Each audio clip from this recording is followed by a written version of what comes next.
تو آج بھی یہ جو مصیبت اور پریشانیاں اور یہ سیلاب کی صورت اور جتنی بھی پریشانیاں آئی ہوئی ہیں، جتنی بھی مصیبتیں آئی ہوئی ہیں، اس کا بہترین اور اس کا جو سب سے بڑا حل ہے وہ یہ ہے کہ ہم اجتماعی طور پر پوری امت بن کے اللہ کے حضور اپنے گناہوں کی معافی مانگیں، توبہ کریں، استغفار کریں۔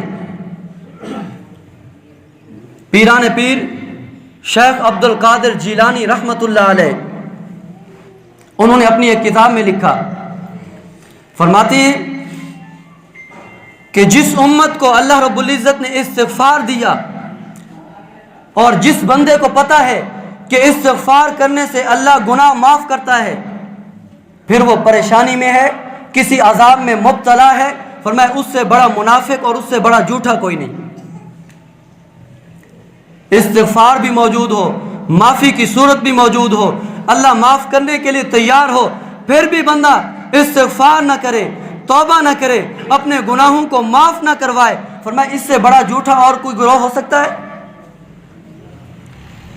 اس لیے کہ اللہ رب العزت نے قرآن مجید میں خود فرمایا کہ جب تک اللہ رب العزت نے اپنے محبوب امام الانبیاء حضرت محمد مصطفیٰ صلی اللہ علیہ وسلم کو مخاطب کر کے فرمایا کہ میرے محبوب جب تک آپ ان میں موجود ہیں تب تک اللہ انہیں عذاب نہیں دے گا۔ وما کان اللہ معذبہم وہم یستغفرون، فرمایا کہ جب تک آپ ان میں موجود ہیں اللہ انہیں عذاب نہیں دے گا، اور جب آپ دنیا سے رخصت ہو جائیں گے، دنیا سے پردہ کر جائیں گے، اور جب تک تیری امت کے لوگ استغفار کرتے رہیں گے، اپنے گناہوں پہ نادم ہوتے رہیں گے، اپنے گناہوں کی معافی مانگتے رہیں گے، وہم یستغفرون، جب تک یہ استغفار کرتے رہیں گے، معافی مانگتے رہیں گے، اللہ انہیں عذاب نہیں دے گا۔ معلوم ہوا ہم گناہ بھی کر رہے ہیں، جرم بھی کر رہے ہیں، اور پھر ساتھ ساتھ استغفار نہیں کر رہے، اپنے گناہوں پہ نادم نہیں ہو رہے، اپنے گناہوں کی معافی نہیں مانگ رہے، اپنے گناہوں سے توبہ نہیں کر رہے، اس لیے عذاب پہ عذاب آ رہے ہیں، عذاب پہ عذاب آ رہے ہیں، پریشانیوں پہ پریشانیاں آ رہی ہیں۔ اس لیے آج صدق کے دل سے ہم مسجد میں جتنے لوگ جمع ہیں، صدق کے دل سے اللہ کے حضور توبہ کریں، استغفار، مسجد سے جا کے بھی دیکھیں۔ توبہ کا یہ مطلب نہیں ہوتا کہ ہم کہتے رہیں یا اللہ ہماری توبہ، یا اللہ ہماری توبہ، ہم رسمی توبہ کرتے ہیں۔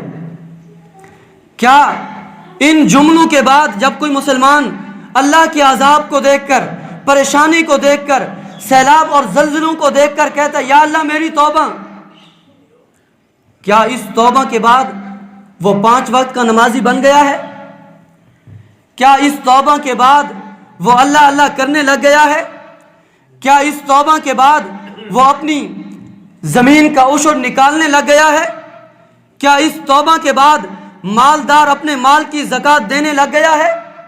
کیا اس توبہ کے بعد نیکی پہ آ گیا ہے؟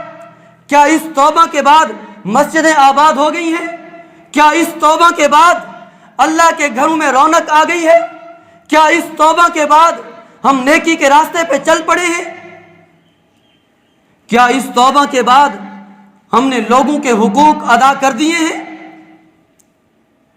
کیا اس توبہ کے بعد جس بندے نے قرض لیا ہوا ہے لوگ اس کے پیچھے بھاگتے ہوئے نہیں پھر رہے؟ کیا اس توبہ کے بعد جس کا پنجہ مضبوط ہے وہ غریب پہ ظلم نہیں ڈھا رہا؟ کیا اس توبہ کے بعد مالدار کمزور اور غریب اور مزدور کا حق نہیں کھا رہا؟ معلوم ہوا ہماری توبہ یہ رسمی ہے، محض زبان پہ ہے، یا اللہ میری توبہ، یا اللہ میری توبہ۔ توبہ تو تب ہے کہ توبہ کے بعد 5 وقت کے نمازی بن جائیں، توبہ کے بعد مالدار اپنے مال کی زکوٰۃ دے، توبہ کے بعد رب کے حقوق بھی ادا ہوں، توبہ کے بعد جو ظلم کا بازار گرم ہے انصاف میں بدل جائے۔ پھر پتہ چلے گا کہ اللہ کے ہاں توبہ بھی ہوئی ہے اور توبہ قبول بھی ہوئی ہے، پھر رب کی طرف سے آنے والا عذاب بھی ٹل جائے گا۔ توبہ ہو، صدق کے دل سے ہو،